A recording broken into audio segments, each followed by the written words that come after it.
नमस्कार आणि good morning. माझ्या पाठीमागे ना खूप भारी सनराईज झालाय. इन केस तुम्हाला तो मिररमध्ये दिसत असेल. सकाळचे 7:30 वाजलेत. ॲक्च्युली आम्ही निघालो 7 वाजता, पण मी व्हिडिओ थोडासा उशिरा अर्ध्या तासाने सुरू केला कारण थोडासा सेट व्हायला मला वेळ लागतो. सकाळी झोप उडायला वेळ लागतो आणि एकदम हायवेला आलं की जरा अनकम्फर्टेबल होतं. सो बाकी आज आपण जरा वेगळ्या रूटला जाणार आहे. आत्तापर्यंत फक्त आपण इकडच्या टप्प्यातले म्हणजे जो काही आपला इकडचा म्हणजे कोकणाकडचा भाग आहे किंवा सह्याद्रीचा इकडचा पट्टा आहे तो करत होतो. पण आता आपण भीमाशंकरच्या बाजूला चाललो आहे. आज भोरगिरी भीमाशंकरचा जो तो मधला पट्टा आहे ना तो ऑफ रोड आहे. ॲक्च्युली तो ट्रेकचा रूट आहे, पण माझा एक फ्रेंड आहे तो म्हटला की आपण तो करू शकतो. म्हटलं लेट्स ट्राय, जितका होतोय तितका करूयात. बाकी भगवान भरोसे, नाही जमलं तर आपण मागे येऊयात. No risk. यार सकाळी सकाळी एवढं ट्रॅफिक असतं ना, नको नको होऊन जातं. आणि ह्यांना नाही असं पॅरलल चालायचं असतं. नाही म्हणजे का भाई का तूच चल ना.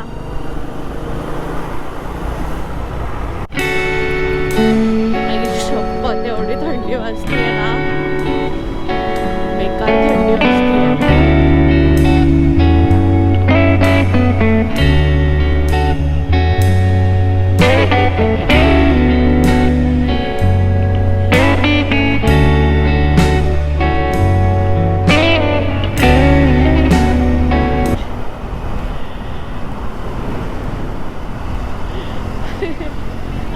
सकाळी कुठे घेऊन चालले त्यांना.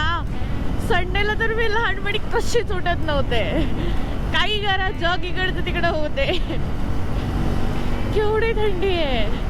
आणि आज मी आणखी एक आगाऊपणा केलाय की थर्मल्स नंतर ठेवायला टॉप बॉक्स नाही आणलाय, तर मला ठेवायचे कुठे तर ते मी घातलेच नाही आहेत कारण एवढी थंडी वाटत नव्हती. ऑब्वियस होता बाईकवर वाजणार होती. म्हटलं काय तासाभरात सहन करूया, तासाभरासाठी कशाला घेऊन जायचे. आणि आता थंडी वाजतीये.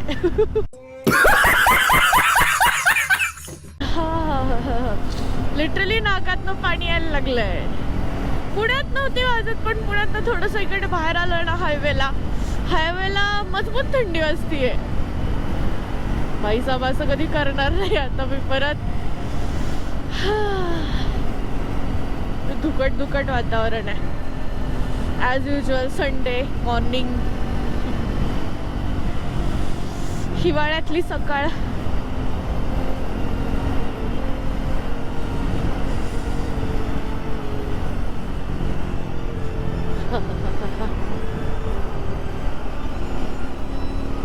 नशीब मी ग्लोव्ज घातलेत त्यामुळं हाताला नाही जाणवत आहे, बट वाट लागली आहे.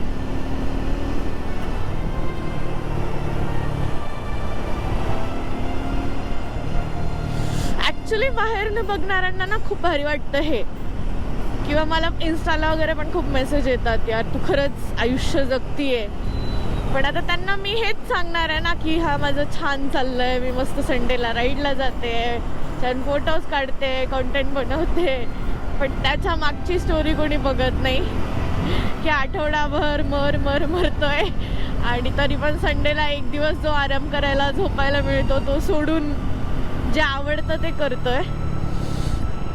ऑब्वियस आहे ते बघण्यात कोणाला इंटरेस्ट पण नसतो. पण ते म्हणतात ना नाटकाची तुमची ती तालीम बघायला कोणी येत नाही, पण तो प्रयोग बघायला गर्दी करतात लोक आणि तेव्हा तुम्हाला ॲप्रिशिएशन मिळतं. पण त्या रंगीत तालमीला किंवा त्या तालमीला कोणी विचारत नाही. तसं असतं आयुष्यात. पडद्यामागे तुम्ही काही करा, पडद्यासमोर काय करताय ते महत्वाचं. तुम्ही किती तीर मारा, पण तुम्ही जितकं दाखवताय तितकं जग पाहिलं आणि त्याच्यावरच तुम्हाला वाहवा मिळेल. त्यामुळं कधीच लाजू नका तुमचे कष्ट दाखवायला. आधी मी खूप शाय होते, कोणी कौतुक केलं तर मला असं ते झेपत नसायचं. आम्ही म्हणायचे अरे ठीक आहे एवढं काय नाही. पण आता मला कळलंय की असं नसतं. स्वतःला ॲप्रिशिएट करणं पण महत्त्वाचं असतं. आणि लिटरली अख्खा आठवडा फुल पॅक असतो. मला सॅटर्डेलाही सुट्टी नसते, पण तरी पण संडेला मला जायचं आहे. मला माहिती आहे, कारण मी अख्खा आठवडा ह्यासाठी काम करते की मला संडेला फिरता यावं.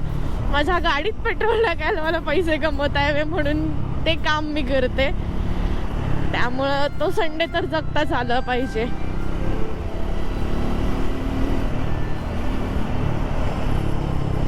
तर ते कसं मॅनेज करायचं ते शेवटी तुमच्या हातात असतं. ज्यासाठी कमवतो तेच नाही करता आलं तर काय उपयोग.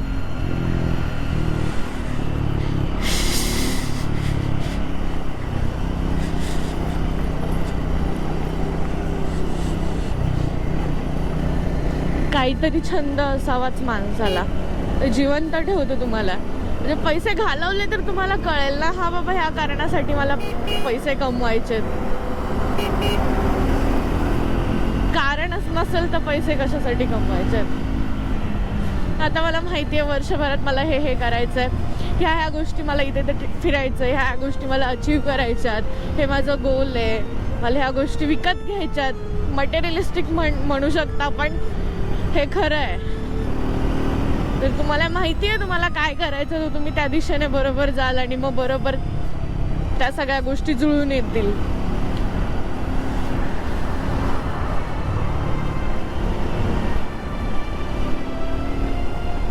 काहीतरी गोल ठेवणं इम्पॉर्टंट असतं. तसंही काही गोल नसेल तर रॅन्डम तुम्ही चालत जाताय, कुठे चालताय, काय करताय, 10 दिशांना 10 वेळा चालत जाल, पण एकाच दिशेला तेच 10 वेळा चालणं केलं तर तुम्ही खूप पुढे पोहोचू शकता. हे मला आत्ता कळायला लागलंय. ऑब्व्हियसली आधी कळत नव्हतं, पण आता थोडं तरी रिअलाइज झाल्यात ह्या गोष्टी. क्या बढिया था गुरु. नाही मला लोकेशन आत्ता कुठला मॅप लावू मला सांग. भोरगिरीचा लावू का डायरेक्ट? हा ठीक आहे चालेल. मग आत्ता मॅपवर काय टाकू?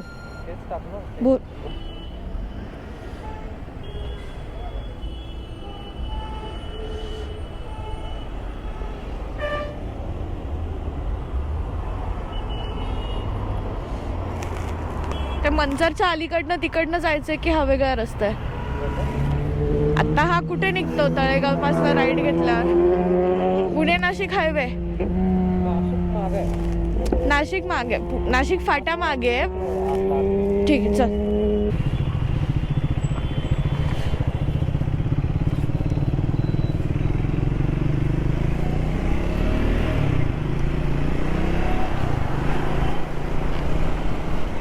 माणसाच्या स्वभावात ना एक नैसर्गिक वृत्ती असते. जी गोष्ट त्याला जमत नाही ती गोष्ट करायला त्याला अजून मजा येते. आणि हेच जर तुम्ही असाल तर हा व्हिडिओ शेवटपर्यंत पहा. आत्ता मला गाडी घेऊन जवळपास 1 वर्ष झालंय, पण मी ती कधीही ऑफरोडला चालवण्याचा प्रयत्न केला नव्हता. अर्थातच मला भीती वाटायची. या गाडीसोबत मी बराच प्रवास केला, जवळपास 12,000 किलोमीटरचा. घाटात, हायवेला, छोट्या रस्त्यांना, मोठ्या रस्त्यांना सगळीकडे मी फिरले, पण मी ती ऑफरोडला चालवली नव्हती. आणि आता वेळ आली होती नवीन काहीतरी शिकण्याची आणि कम्फर्ट झोनच्या बाहेर निघण्याची. सो तुम्हाला पुढच्या व्हिडिओमध्ये जे पाहायला मिळणार आहे ते माझं शिकणं, पडणं, रडणं या सगळ्या गोष्टी आहेत. पण त्यात एक गोष्ट आहे, मी पडले, रडले तरी मला ते शिकायचंय. आता ना आपण भोरगिरीला चाललोय. मी भोरगिरीचा मॅप लावलाय. तिथे 61 किलोमीटर्स दाखवत आहे आणि तळेगाव मधनं आतमध्ये वळालोय. तळेगावचा जो चौक, अलीकडचा चौक आहे तो. आणि आता ह्या रस्त्याने आम्ही भोरगिरीला जाणार आहे. फार लांब नाही आहे, पण रस्ता खराब आहे त्यामुळे जास्त वेळ दाखवत आहे. ऑफ रोडलाच चाललोय त्यामुळे काही प्रॉब्लेम नाही आहे तसा. येऊ डोंगर मस्त दिसतात.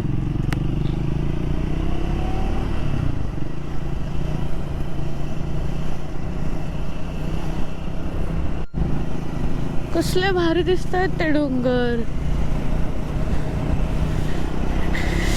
सकाळी सकाळी यायचा हा एक फायदा असतो.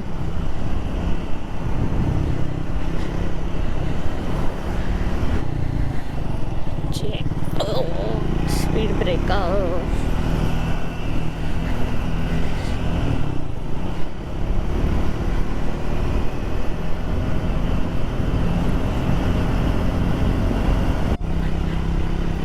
माझ्या ना लेफ्ट साईडला वर तिकडे डोंगरांवर ना पवनचक्क्या दिसत असतील कोपरोमध्ये. आणि राईट साईडला एवढा कमाल व्ह्यू आहे, एवढा भारी व्ह्यू आहे ना. आम्हाला थांबता नाही आलं कारण आमच्यातला एक जण पुढे गेला आहे, तर मग थांबायला नको म्हणून आम्ही थांबलो नाही. बट जाम भारी व्ह्यू आहे. तर सकाळची वेळ ना, त्यामुळे ते डोंगरांवर ऊन पडलं आहे. आखीव रेखीव डोंगर दिसत आहेत एकदम भारी.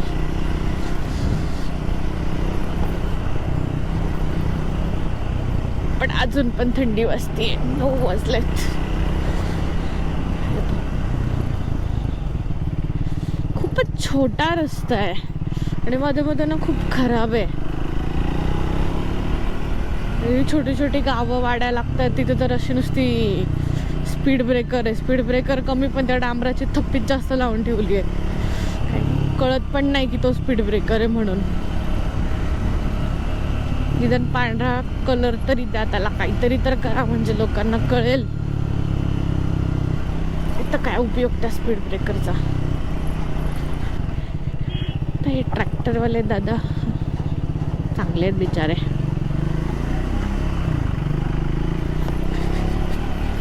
मी म्हटलं जाऊ देतात की नाही.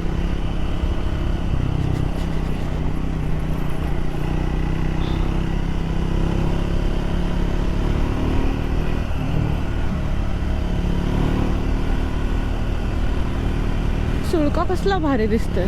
आणि ह्या पवनचक्क्या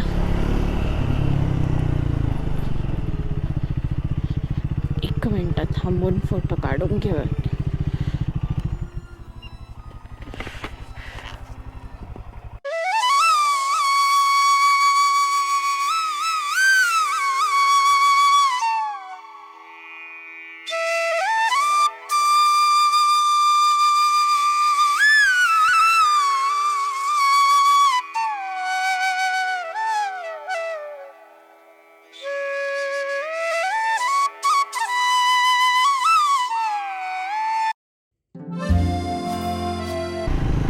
मस्त स्पॉट होता. आम्ही थांबलेलो थोडा वेळ त्याच्यामुळे. जरा माझ्या टायरमध्ये पण हवा कमी वाटतीये. ते डोंगर जाम भारी दिसत होते.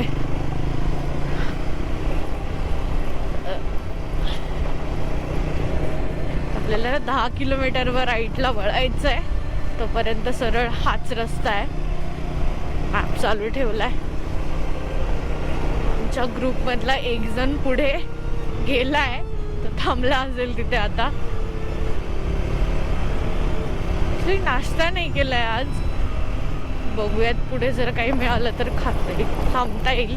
कारण एकदम सुरुवात केल्या थांबलं ना, मध्ये सगळंच बिनसून जातं आणि वेळ पण जातो खूप. तासभर तरी जातो. आणि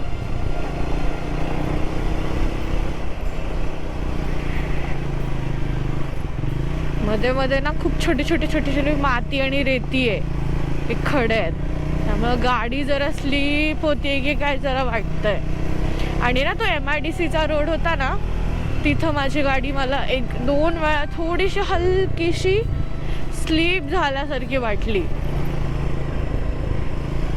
तिथे जरा ऑइल सांडलेलं होतं.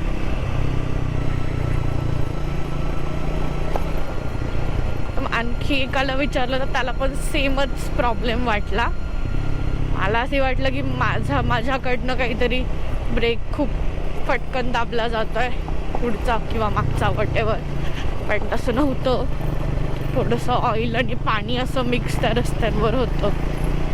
मला जसं जाणवलं तसं मी ब्रेक दाबायचं सोडलं आणि हळूहळू चालवत होते. आत्ता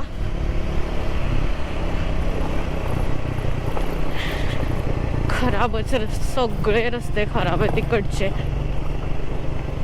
छान छोटी छोटी गावं आहेत पण असे प्रॉपर गावं आहेत. तसे मध्ये मध्ये ग्रामीण पुणे म्हणू शकतो याला. काय सुंदर डोंगरांच्या रांगा आहेत पण ह्या बाजूला. जाम भारी. गोप्रो मध्ये दिसतच असेल बहुतेक. सारखं नाही थांबू शकत, तो शिव्या घालेल. वर गेलेला एक मस्त गुळगुळीत रस्ता आहे. मला वाटलं खराब असेल इकडं आतमध्ये शिरताना, पण भारी रस्ता आहे.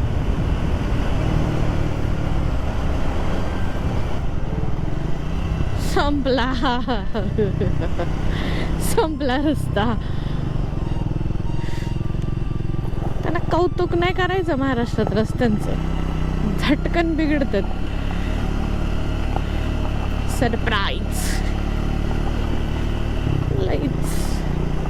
हो, जेवढा चांगला होता ना तो, तेवढा हा खराब आहे.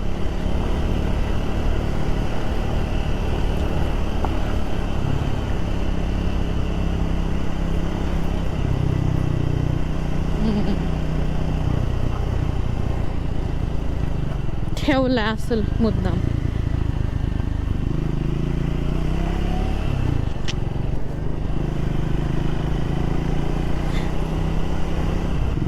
अरे वा, समोर विंड मिल्स आहेत. असणार आहे वरती कुठतरी जायला रस्ता. येताना यायचं का इकडनं? हे विंड मिलला जाऊ शकत असेल तर येऊ, नाही तर मग नको. ए मांजरे, गोरी मांजर आडवी गेल्यावर काय होत नाही. क्या बोला तूने?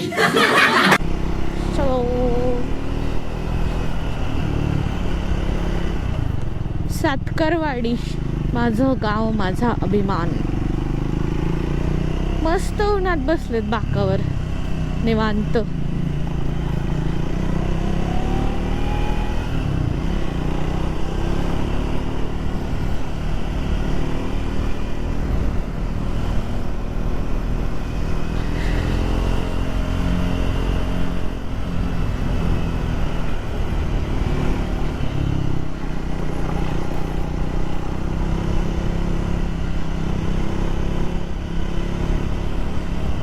खूप विंड मिल्स आहे त्या बाजूला, जरा जास्तच विंड मिल्स आहे त्या बाजूला. मग अशी पासून 3-4 डोंगर लागले असे विंड मिल असलेले, खूपच आहेत. पावसाळ्यात भारी वाटत असेल पोस्ट मान्सून.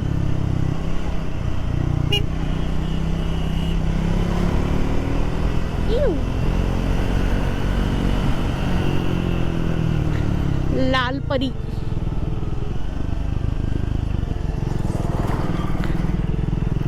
हो हो, भारी वाटतात विंड मिल्स.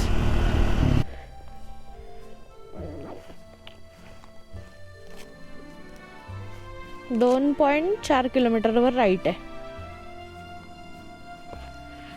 चलो.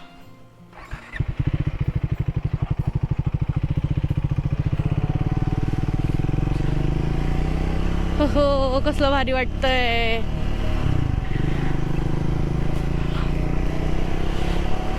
कुठेतरी रस्ता असणार आहे वर जायला, बघू येताना वेळ मिळाला तर. ह्या बाजूने आलो तर लिटरली सगळीकडे विंडमिल दिसतात माहिती का. हा डोंगर विंडमिल, परत तो एक लेफ्ट साईडला डोंगर आहे त्यावर पण विंडमिल आहे. भीमाशंकर, 38, साबुर्डी, ओंढे.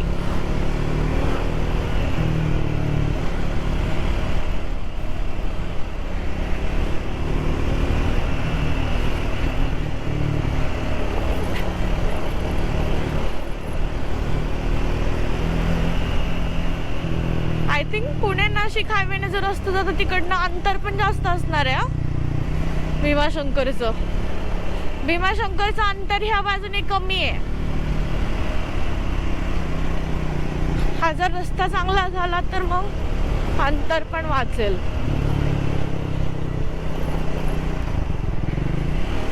छान रस्ता पाहिजे फक्त.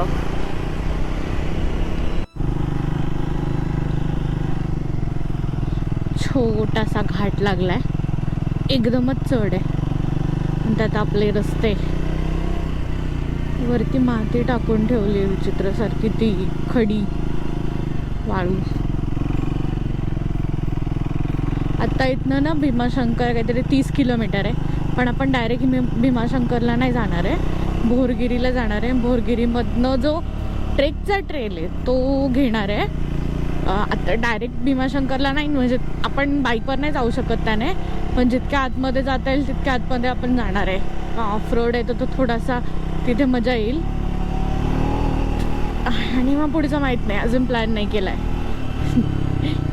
मे बी भीमाशंकरला पुन्हा निघून मग पुणे नाशिक हायवेने पुण्याला जाऊ, किंवा मला असं वाटतं की ह्याच रस्त्याने जावं, कारण मला हा रस्ता आवडला आहे. त्यात ह्या विंडमिल्स पण खूप दिसत आहेत. जर वेळ राहिला, जर वेळेत बसत असेल तर मग रिटर्न इकडनंच येऊन त्या विंडमिल्सच्या तिथे थोडा वेळ थांबावं असं वाटतंय मला. ठीक आहे, बघूयात वेळ असेल तर. ॲक्च्युली ना आतमध्ये आता तिथे किती वेळ जातो आहे त्याच्यावर आहे. तो जो ऑफ रोडचा पॅच आहे ना तिथं किती वेळ जातो आहे त्याच्यावर आहे. तो खूप मोठा नाही आहे, 3-4 किलोमीटरचाच आहे, पण तो मी जसं म्हटले तो ट्रेकचा रूट आहे, त्यामुळं काही अंदाज नाही आहे तिथं खरंच जाता येईल की नाही जाता येणार. त्यामुळे तिथं किती वेळ लागू शकतो काहीच सांगता येत नाही. तसं तो 5 किलोमीटरचा अख्खा पट्टा आहे, बट तो आय थिंक तो जो शेवटचा आहे ना 1.5 किलोमीटर तिथं चढ उतार आहे, तर तो ऑब्व्हियसली तिथे गाडी नाही नेता येणार. पण आतमध्ये तिथं अलीकडचा जो काय आहे ना 3.5 किलोमीटरचा, तर तिथपर्यंत गाडी नेऊ शकतो असं मला वाटतंय. मी मॅपवर पण पाहिलं आणि भोरगिरी टू भीमाशंकरचे ट्रेकचे व्हिडिओज पण पाहिले, मॉन्सूनमधले आणि याच्यातले पण पाहिले, उन्हाळ्यातले. सो आय थिंक जाता येईल तिथपर्यंत. जो काही गुप्त भीमाशंकरला रस्ता जातो ना डाव्या हाताला, तिथपर्यंत जाता येऊ शकतं असं वाटतं. मॅपवर पण तिथपर्यंत थोडाफार तरी रस्ता व्यवस्थित दाखवत. लेट्स सी, बघूयात.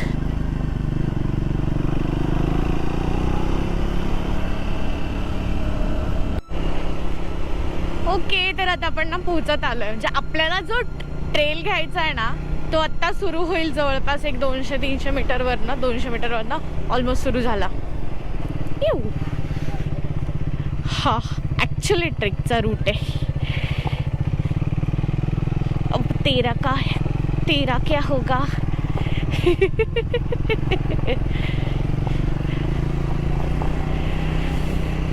खरं हो म्हटलंय, खरं यायला सेमच हालत होणार आहे माझी, पण मला मजा यायला लागली ऑफ रोडला. 5 minutes later.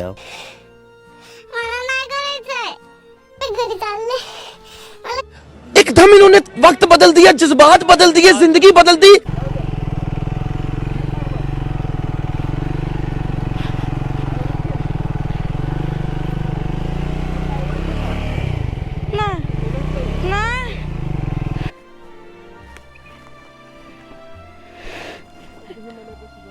Okay,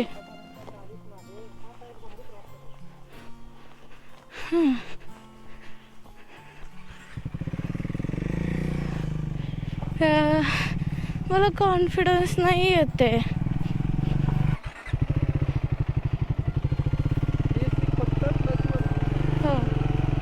can do it. I can do it. I can do it. Can do it. A few moments later. आता इथनं कशी न्यायची?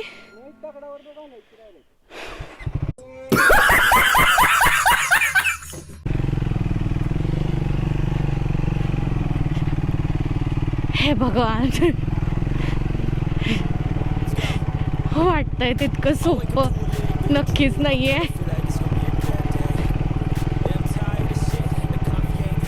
Damn, ain't that great. I don't wanna go to work cause my boss is a jerk and I'm not even that paid. हा danger आहे बाबा, मला तिथनं नाही घेता आली, म्हटलं नको रिस्क. त्यांनी मला घेऊन दिली पुढे आणि आता मी चालवते. आय होप आता तरी मी चालवेल. काही नाही, सोपं आहे असं म्हणायचं, म्हणजे जरा भीती नाही वाटत. आणि फर्स्ट गिअरवर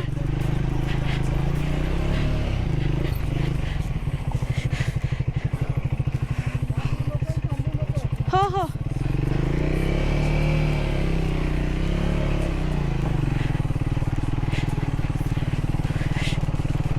ठीक आहे, जमेल, हळूहळू जमेल ना. इट्स ओके, हे तर होणारच आहे, मला सवय नाही आहे आणि हे केल्याशिवाय सवय पण नाही लागणार. It's okay. Nice nice. Yeah, this is my life, my strife, my right to fight, to die on. And this is my game to play, to claim a brand new name, oh. And I ain't gonna lie to you, I'm a bit nervous that I might screw everything up that I've ever done. But what's the point of living if you ain't having fun? I guess I'll try this, try that, might miss, gotta find what I'm good at. I guess I look here, look there, over where am I scared, where am I at? I gotta make it in this life, whatever makes me happy, know I'm doing things right. Sipping in the summer on a goose and Sprite, or find a nightclub for the end of the night, oh. And we all got dreams, we all want things. But what you gonna do for it, how you gonna move for it, what you gonna be? And do you believe we can do anything? But what you gonna do for it, how you gonna move for it, what you gonna be?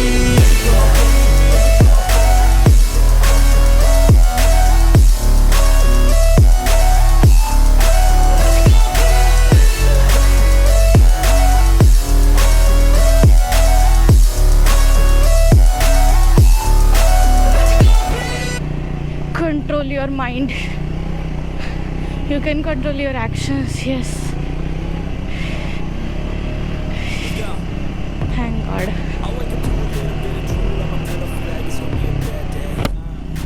आज मी जाणून बुजून gloves घातलेत कारण पडलं तर लागायला नको ना हाताला. ॲक्च्युली मागच्या वेळेस मी ते घातले नव्हते. पहिल्याच गेअरवर चालवणार आहे मी. काय व्हायचं ते होऊ दे. Okay. There till I feel like I'm winning, oh. And this is just the beginning. I need a big change, help me feel like living. I need a big swing, home runs I'm hitting, and I'll never look back, moving on till I get it all. And we all got dreams, we all want things. But what you gonna do for it, how you gonna move for it, what you gonna be? And do you believe we can do anything? Shit. बेकार slip झालेली त्या दगडावरनं. देवा.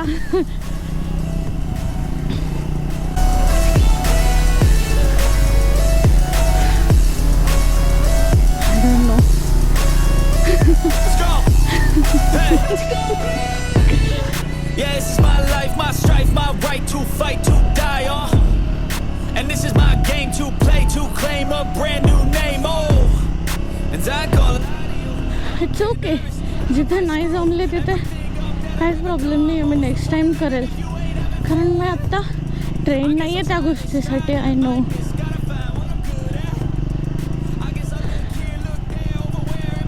It's okay. आत्ता काहीच विचार नाही करायचा. सध्या तुला तर समोरचा रस्ता बघ आणि पुढे चल. तुला माहिती आहे तू करू शकतेस.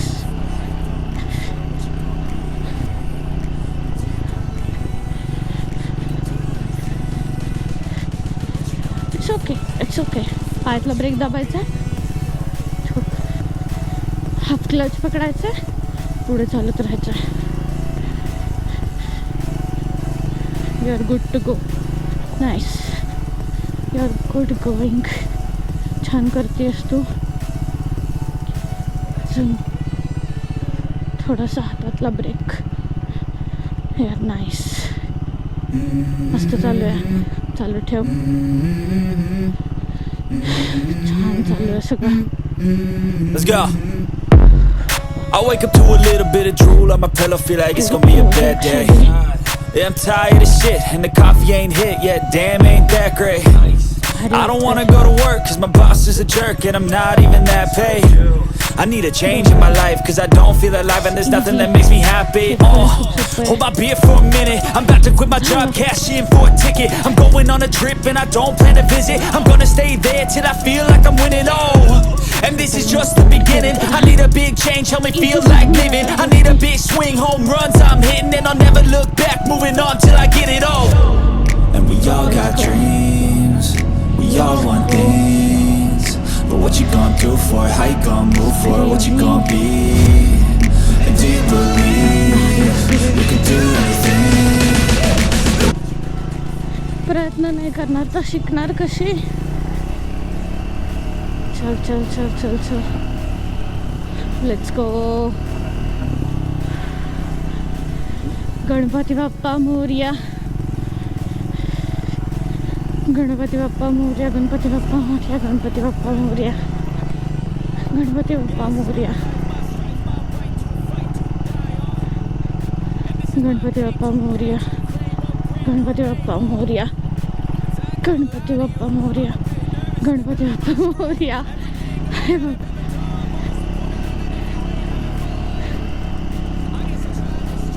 गणपती बाप्पा मोरया, गणपती बाप्पा मोरया, गणपती बाप्पा मोरया, गणपती बाप्पा मोरया, गणपती बाप्पा मोरया, गणपती बाप्पा मोरया, गणपती बाप्पा मोरया, गणपती बाप्पा मोरया. हल हल हल हल.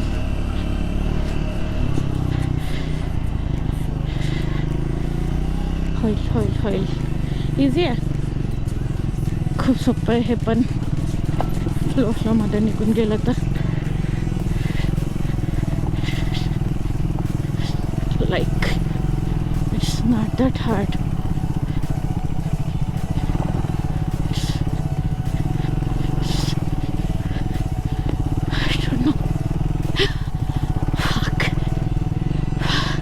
Seriously.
ह्या आमच्या बाईक्स आणि आम्ही जंगलाच्या मध्यभागी ऑफ रोड ट्रेलच्या शोधात आम्ही आलेलो इकडे.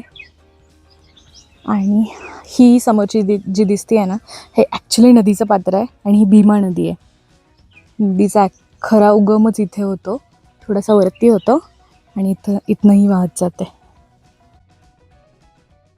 हा ट्रेल जिथे संपतो त्या शेवटच्या पॉइंटला आम्ही पोहोचलो होतो, त्यामुळे आता थोडा वेळ थांबून आम्ही परत जायला निघालो होतो.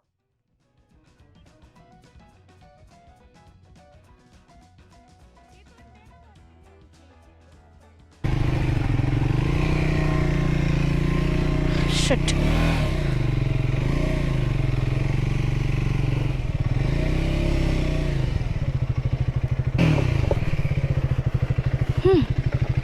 Shit.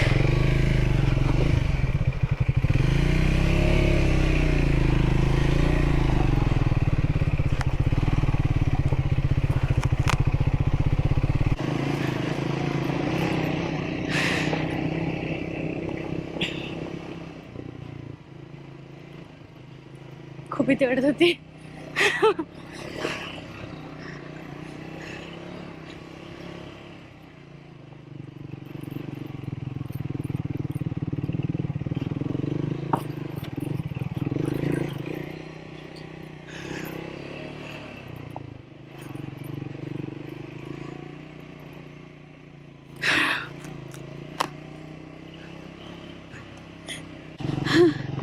माझ्या ना तिथे दगडात अडकलेली खडकाला, तर मग मी पुढे जायला रेस करत होते, ॲक्सलरेशन देत होते आणि माझा सवय नाही ना, तर माझा अर्धा क्लच हातात होता, तर त्याच्यामुळं ना वास यायला लागला क्लच प्लेटचा. जागे काय खरं नाही वाटलं, जाती आता क्लच प्लेट. हो भीती वाटते पण मजा येते.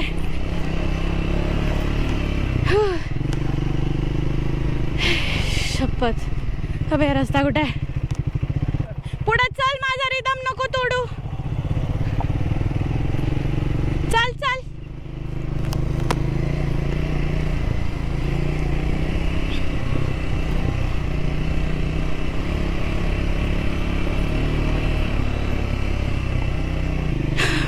जे सरळ पॅच आहेत ना, तिथं किती खराब रस्ता असू दे मला भीती नाही वाटत आणि होऊन जातं.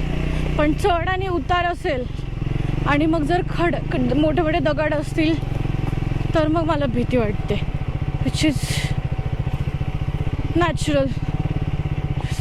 It's okay.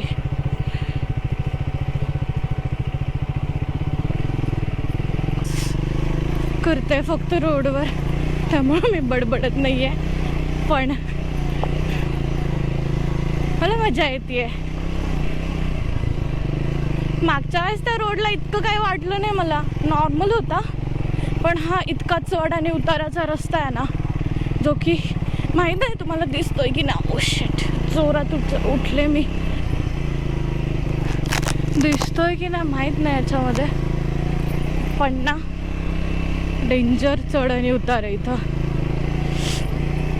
आणि काही ठिकाणी मोठे मोठे खडक आणि खूप मोठे मोठे दगड आहे. हा नॉर्मल मधला एक ट्रेल आहे, तिथे काय वाटत नाही आहे.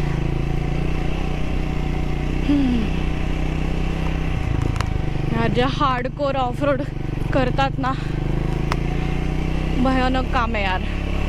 स्किल शिवाय नाही होऊ शकत हे. स्किल्स पाहिजेत म्हणजे पाहिजे. त्या काकांनी पण वरती गाडी आणली.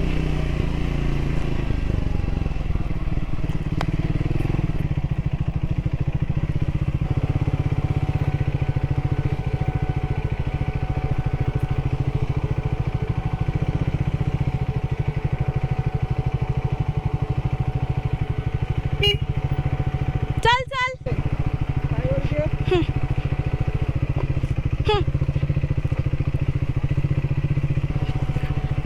स्लोली जमेल. काय नाही चुके.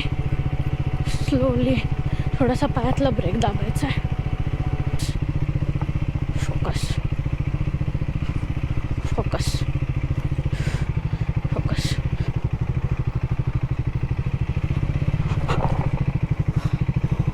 शिट. ओके, इझी आहे मम्मा. ओके. बेकार पॅच होते ऑफ रोडचे. काही वाट लागली आहे. माझा चेहरा लिटरली लाल झाला आहे. त्यात ऊन चढायला लागलेलं. त्याच वेळेला आम्ही गेलेलो. ऑफ रोडिंग करणं कोणाचे काम नाही यार, स्किल्स पाहिजे. मला जरा भीती वाटली, कारण माझ्यासाठी ऑफ रोड तितकी मुरली नाही अजून, आणि भीती वाटते मला. माझी गाडी पण त्यातल्या त्यात ऑफ रोडची नाही आहे, स्पीड 400. ओके, तर ट्रेलमधनं आम्ही आता बाहेर पडलो आहे, भोरगरीमधनं. आणि आता जाताना आम्ही ना तो रस्ता, सेम रस्ता नाही घेणार आहे जो आधी घेतलेला. आम्ही आता चाकणवरनं, म्हणजे जो काय हायवेला लागणार आहे. कारण येतानाचा रस्ता खूप खराब होता आणि सेम रस्त्यानं जाण्यापेक्षा नवीन रस्ता होऊन जाईल. सो आत्ता नवीन रस्त्याने जाणार आहे. जेवायला थांबायला लागेल फक्त कुठेतरी, आता वेळ पण झाली आहे. मजा आली, पण आज मला खूप भीती वाटत होती, कारण खूप जास्त टफ होतं आज. मागच्या वेळेस जेव्हा केला ना तामिनीला बसा, तेव्हा मला एवढं काही वाटलं नाही. मी सरळ रिदममध्ये करून घेतलं. एकदाही ठिकाणी मला थांबायला किंवा हेल्पची गरज नाही लागली. पण आज मला खूप वेळा मदतीची गरज लागली, कारण होतं ते तेवढं टफ.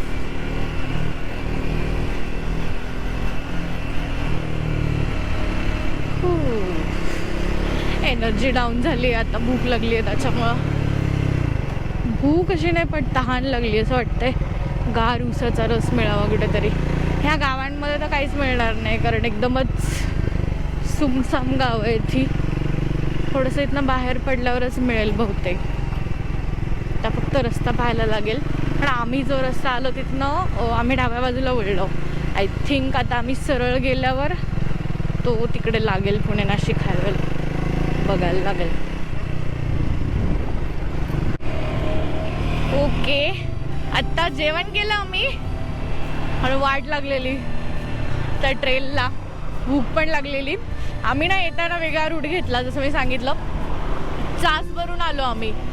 आम्ही जाताना जो घेतला होता ना तो सेम रूट न घेता ह्या बाजूने आलो. आम्ही चास कमानवरून मग आत्ता इकडे राजगुरुनगरला बाहेर पडलोय आणि ह्या रूटने आता हा पुणे नाशिक हायवे. जेवायला थांबलेलो इथे. साई व्हेज नावाचं काहीतरी हॉटेल होतं. लाईटच खाल्लं कारण उशीर पण झालाय. पोटात काहीतरी हवा कारण सकाळी खूप लवकर नाश्ता केलेला आणि त्यानंतर काही नव्हतं. एनर्जी पाहिजे कारण आता इथलं ट्रॅफिक बीट करायचं आहे जर लागलं तर. शक्यतो आज नाही लागणार तेवढा. आज सुट्टी पण आहे आणि आमचं टायमिंग जरा लवकर तर आलोय आम्ही. बघू कारण 5-5:30 नंतर भयंकर असतं. मला चांगला अनुभव आहे या रस्त्याचा कारण माझ्या घरी गावी जायचा हा रस्ता हाच आहे. त्यामुळं बेकार जाम असतं. हायवे वाटतच नाही आता. हा कोण म्हणेल याला हायवे. पॅरलल ट्रक चाललेले असतात नुसतं ह्या रस्त्याला. MIDC मुळे वाट लागली या रस्त्याची. केवढा फास्ट आलाय तो. खूप फ्रेश वाटलं पण जेवायला थांबल्यावर. बरं झालं. आम्ही ॲक्च्युली विचार केला होता की आता जेवण स्किप करावं आणि कुठेतरी ब्रेकफास्ट करावा, म्हणजे डोसा वगैरे असं काहीतरी. बाई काय चाललं हिचं. पण नंतर म्हटलं की काही डोसा वगैरे कसं काही ब्रेकफास्ट करण्यापेक्षा जेवण केलेलं बेटर राहील. लाईट जेवण करूया. मजा आली पण वेगळं काहीतरी केलं. थोडे प्रॅक्टिसची गरज आहे, थोड्या स्किल्सची गरज आहे. होईल हळूहळू. मजा तरी येते पण ऑफ रोडला. प्रॉब्लेम एवढाच आहे की सवय पण नाही आहे आणि माझा मेजर इश्यू माझे पाय नाही पुरत. माझा थोडा कॉन्फिडन्स यायला वेळ लागतो. करू शकत नाही असं नाही आहे पाय नाही पुरत म्हणजे, पण थोडा कॉन्फिडन्स गेन व्हायला वेळ लागतो. आणि हा ट्रेलला कसं असतं म्हणजे माझं मी सांगते ऑफ रोडला की एकदा कॉन्फिडेंट असाल ना तुम्ही मग किती पण खराब रस्ता असू दे तुम्ही करू शकता. बट एकदा रिदम तुटला आणि तुमचा कॉन्फिडन्स जर गेला ना, जसं माझा आज 1-2 ठिकाणी गेलेला, मग ते इझी असलं ना तरी पण मग तुम्हाला असं वाटतं की नाही मी पडू शकते, नाही अवघड आहे. मस्त होता पण तो रूट. आणि आत्ता आम्ही येताना आलो ना तो पण भारी होता कारण चासवरनं येतो ना ते एका बाजूला पूर्ण धरणाचं बॅकवॉटर होतं उजव्या बाजूला. मी थांबले आणि शूट नाही केलं. एका ठिकाणी थांबलेलं ॲक्च्युली, मी शूट नाही केलं कारण उशीर पण होत होता. उशीर म्हणजे जेवायला उशीर होत होता. आणि त्या मधल्या पट्ट्यात अक्षरशः राजगुरुनगरपर्यंत एकही हॉटेलनं मला भेटलेलं नाही आहे. आम्हाला जेवायला आधीच थांबायचं होतं 2:30च्या आसपास ॲटलिस्ट, पण काय हॉटेल भेटलं नाही त्यामुळं उशीर झाला.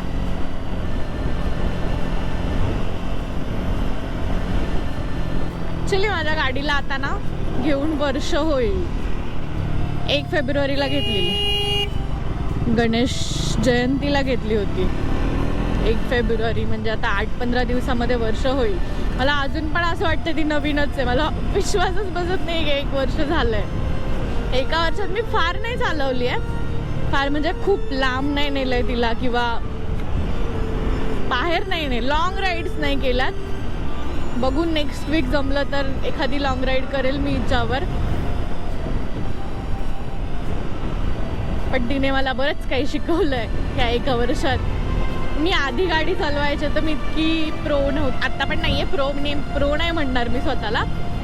पण आधी मी गाडी चालवायचे ना तर ते कधीतरी म्हणजे एक फ्रेंडची गाडी किंवा भावाची गाडी किंवा घरातली गाडी अशी चालवायची आहे. तर स्वतःची गाडी आल्यावरच माणूस हळूहळू सवयीने तो अनुभव घेतो. त्यामुळं मला आधी घाटांमध्ये भीती वाटायची, हायवेला पण थोडंसं मला भीती वाटायची. मला गाडी घ्यायची होती हे माझं तर कन्फर्म होतं, पण आत्ता ही वेळ आहे का योग्य हे मला वाटायचं.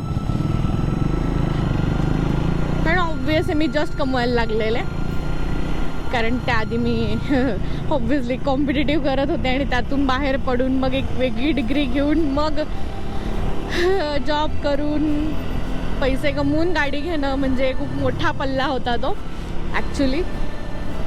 पण त्यामुळेच मला जर मनात शंका होती की आत्ता एवढे पैसे इन्व्हेस्ट करणं योग्य आहे का, मी तयार आहे का गाडी घेण्यासाठी, फायनान्शियली तयार आहे का, मेंटली तयार आहे का, मी चालवणार आहे का, त्या गाडीचा तितका उपयोग होणार आहे का.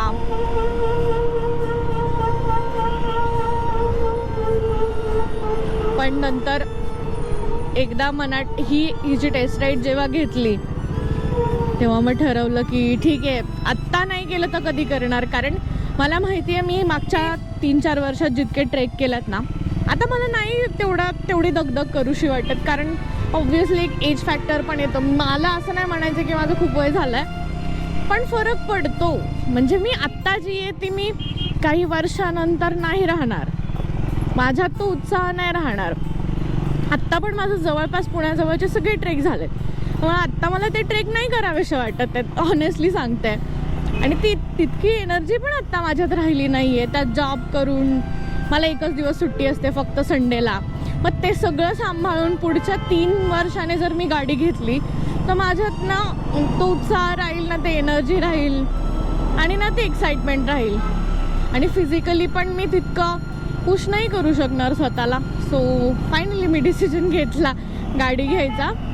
आणि टेस्ट राईड पण घ्यायला गेले तेव्हा मी पहिली स्क्रॅम्बलरची घेतली, पण ती मला हाईटचा इश्यू होता. म्हणजे खूपच अजिबातच पाय पुरत नव्हते आणि मला ती जरा रफ वाटली. देन ही चालवल्यानंतर मग मी ठरवली की आता ठीक आहे, आता घ्यायची आहे.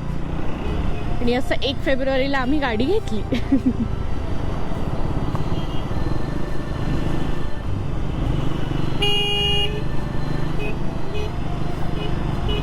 विचार केलेला 1 फेब्रुवारीला गाडी घ्यायचं, म्हणजे 25 फेब्रुवारीला गाडी घ्यायचं, कारण माझा वाढदिवस असतो. पण आम्ही जेव्हा टेस्ट राईड घ्यायला गेलो ना, तर टेस्ट राईड घेतल्यावर मला गाडी खूप आवडली होती आणि मला ते असं झालं की यार मला एक्साइटमेंट आहे, मला घ्यायची आहे. मग नंतर बाकीची प्रोसेस कशी काय एकदा नंतर विचारायला गेलेलो जानेवारीमध्येच, आय थिंक ह्याच पिरियडमध्ये असेल. आणि मग नंतर मग लोनचं वगैरे सगळ्या गोष्टींचा अंदाज घेतल्यानंतर मग म्हटलं ठीक आहे, मग आता वाट कशाला बघायची, गाडी आवडली आहे, आता तयारी पण आहे घ्यायची, तर मग घेऊन टाकूयात. मग 1 फेब्रुवारीला डिलिव्हरी घेऊन टाकली, कारण 1 फेब्रुवारीला गणेश जयंती होती म्हणून माझी इच्छा होती की त्या दिवशी पण गाडी घ्यायच्या आधी माझ्या मनात जितक्या पण शंका होत्या ना, आत्ता 1 वर्षानंतर माझं माइंड तितकंच क्लिअर आहे. आता मला म्हणजे मी कॉन्फिडेंट आहे, मला असं अजिबात कुठेही वाटत नाही, एकदाही रिग्रेट नाही झालं. एवढे पैसे गुंतवले, मी चालवेल की नाही असं जी मला शंका होती ती आता अजिबात नाही राहिली आहे. त्यामुळं खुश आहे मी. आज इरिटेट करून सोडतं. हां, तर मी ना एकदा रूट सांगते. आम्ही पुण्यातून निघालो, तळेगावला आमचा एक फ्रेंड येणार होता, सो त्याला पिक केला. तर मग तळेगाववरूनच आम्ही पुढे भोरगिरीला जायचा निर्णय घेतला, कारण त्या बाजूने रस्ता आहे. रस्ता थोडासा खराब आहे पण खूप सिनिक व्ह्यू आहे, बऱ्याच ठिकाणी विंडमिल्स आहेत. सो खूप भारी वाटतं तिथं. ते डोंगर छान आहेत, म्हणजे सकाळी सकाळी गेलात तर मस्त व्ह्यू असतो. तुम्ही पुढे म्हणजे सुरुवातीला पाहिलंच असेल व्हिडिओमध्ये. आणि मग भोरगिरीवरनं एक छोटासा ट्रेल घेतला ऑफ रोडचा, तुम्ही तो घेऊ शकता. जर तुम्हाला नसेल घ्यायचा तर मग तिथनं ना रिटर्न जाण्यापेक्षा ना आपल्या राजगुरुनगरला एक रस्ता निघतो, सरळ आलात तर राजगुरुनगरला रस्ता निघतो चास कमांडवरनं. तर मग आम्ही चास कमांडवरनं आलो, कारण जनरली ज्या रस्त्याने गेलो आहे त्याच रस्त्याने परत यायला मला आवडत नाही. काहीतरी नवीन रस्ता असेल तर जरा मजा येते, पण माहीत नसतं ना पुढे काय, तर मग बोर नाही होत. सो आम्ही तो रस्ता घेतला. तर मग पुणे, तळेगाव, त्याच्यानंतर भोरगिरी, आणि मग भोरगिरीवरनं परत चासवरनं राजगुरुनगर, मध्ये शिरगाव वगैरे ही गावं लागली. पुण्यात पोहोचलो आहे, जेम रोडला आलो. हे भगवान, बेकार ट्रॅफिक असतं यार ह्या वेळेला.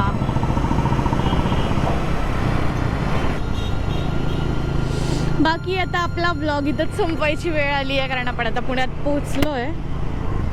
बाकी पूर्ण व्लॉग पाहिला असेल तर थँक्यू सो मच. मला माहिती आहे खूप लोक शेवटपर्यंत पाहतात, आणि तुम्ही जर शेवटपर्यंत आला असाल तर थँक्यू सो मच.